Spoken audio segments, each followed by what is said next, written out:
injustificadas en el dating, es decir, en el cortejo juvenil, ¿no? Es un ejemplo de cómo se transfiere a otros escenarios, ¿no? Bien, a partir de aquí, y ya creo que me quedan como 10 minutos así, voy a sintetizar un poquito las dimensiones del modelo Construir la Convivencia. Bien, desde un punto de vista epistemológico, por así decir, nosotros vamos a considerar, frente a la conducta agresiva o frente a la agresión, la violencia como una construcción social. Es decir, no tenemos ningún problema con aquellos investigadores, sobre todo los nuevos la nueva psicología de la neurociencia cognitiva, que saben, que dicen, que expresan hasta qué punto hay una cierta predeterminación, llamémosle biológica o de funcionamiento del cerebro. No hay ningún problema epistemológico en ese sentido. La violencia es un fenómeno social y la agresividad es un fenómeno natural. La agresividad se educa, la agresividad se modula, la agresividad hace que los individuos terminen siendo asertivos, defensores de su propia identidad, solidarios, compañeros. Es decir, no tenemos que eliminar la agresividad de nuestro background natural, pero lo que no tenemos es que tolerar la violencia. Si analizamos la violencia en este sentido como una construcción social, no tendremos ningún problema epistemológico, ¿no? Hay que buscar un modelo biopsicosociológico, es decir, hay que asumir que todas las ciencias podrían estar al servicio de la comprensión en detalle del fenómeno del cual estamos hablando. No hay nada más tonto y desagradable que científicos de un lado o de otro lado, interventores, buenos prácticos, médicos, que cada uno quiera tener la sabiduría total. Hay que asumir que para comprender bien cómo es el ser humano, cómo funciona y cómo son sus instituciones y sus escenarios, hay que asumir que todas las ciencias son válidas siempre que aprendan a hablar entre sí y se den la mejor información que tienen al servicio de las mejores construcciones teóricas, ¿no? Así que buscamos un modelo biopsicosociológico que explique la vulnerabilidad, es decir, que explique que no todo va siempre bien, que no todo es perfecto, que cada uno de nosotros en cualquier escenario tiene elementos vulnerables y que la vulnerabilidad puede ser leída tanto desde el punto de vista sociopolítico, cuando los políticos deciden que lo que hay que hacer es atender a tales y cuales zonas, porque allí los problemas son tales. Por ejemplo, ayer estuve viendo la televisión y aparecía una discusión política sobre los mapuches y la nueva alternativa política que se había hecho, si era bueno o malo, si seguían siendo pobres pero con tierras y tal y cual. Es decir, ¿cuál es la vulnerabilidad y a qué nivel tenemos que analizar la vulnerabilidad? ¿A un nivel sociopolítico, a un nivel sociológico, a un nivel pedagógico, a un nivel psicológico?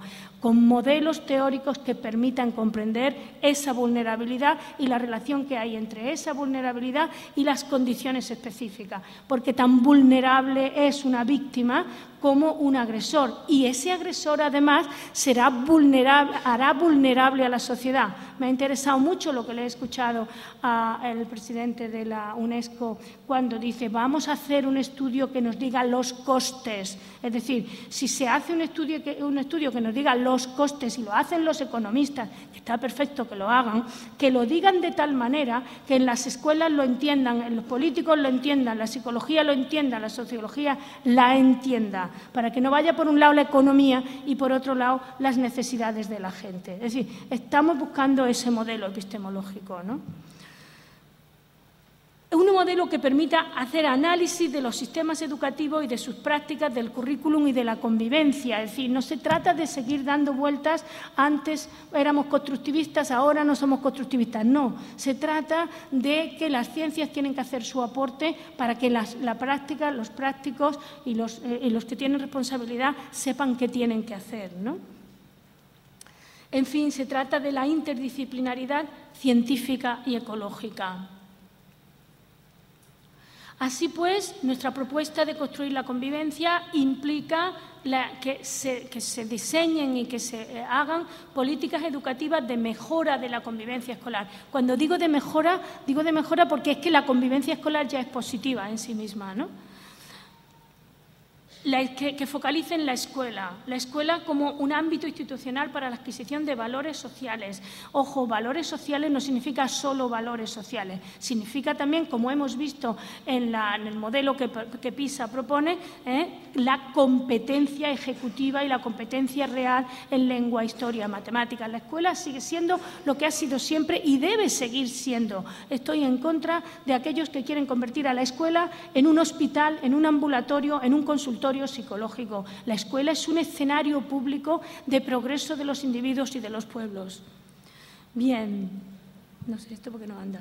Es decir, la lucha contra la violencia unida al concepto tradicional de convivencia, porque convivencia es un concepto muy tradicional. Es un concepto muy tradicional que además emerge aquí en Latinoamérica.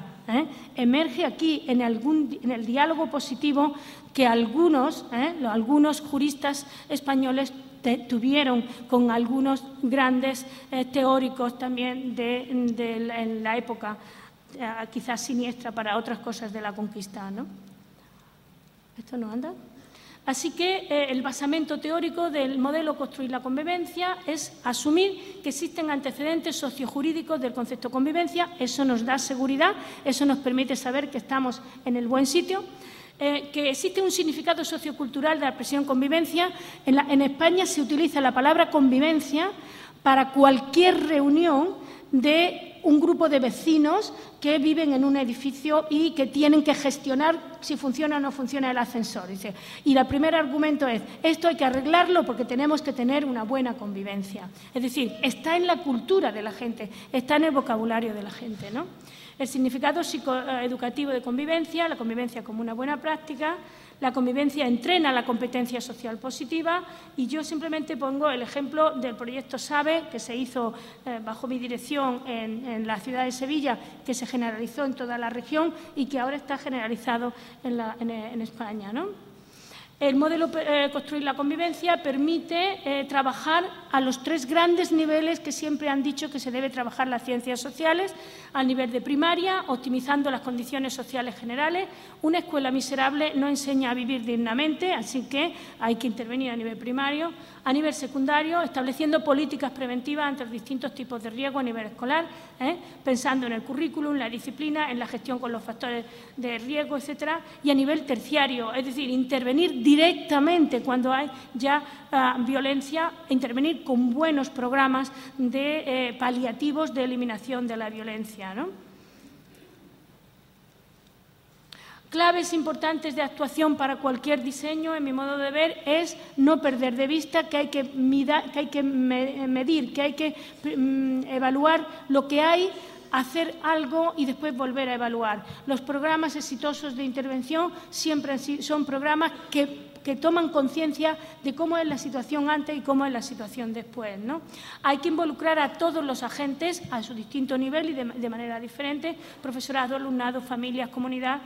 Hay que repartir las competencias en un proyecto unitario, construir un proyecto unitario y repartir competencias. Hay que diversificar la intervención según el foco del problema.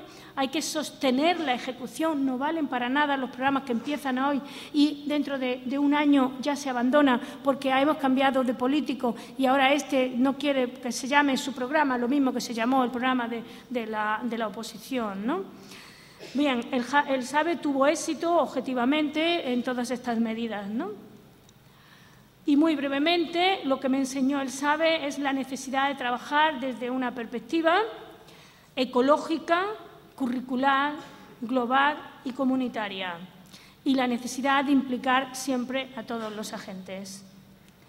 Concluyendo, la investigación ha privilegiado para ser investigado el fenómeno bullying, del que hemos aprendido el mecanismo de la violencia interpersonal, y esto es un aprendizaje importante. Organismos supranacionales han apoyado, pero no es suficiente. Hay una gran tarea común para educar para la paz global bajo el paradigma cosmopolita. Cuando digo el paradigma cosmopolita, y después si en las preguntas o eso sale, quiero decir el paradigma cosmopolita, desde el punto de vista económico, social y jurídico también. nuevos riesgos están exigiendo interdisciplinaridad, porque hay factores macro como la globalización, la inmigración, las tecnologías de la comunicación. Todo ello hace que sea un mundo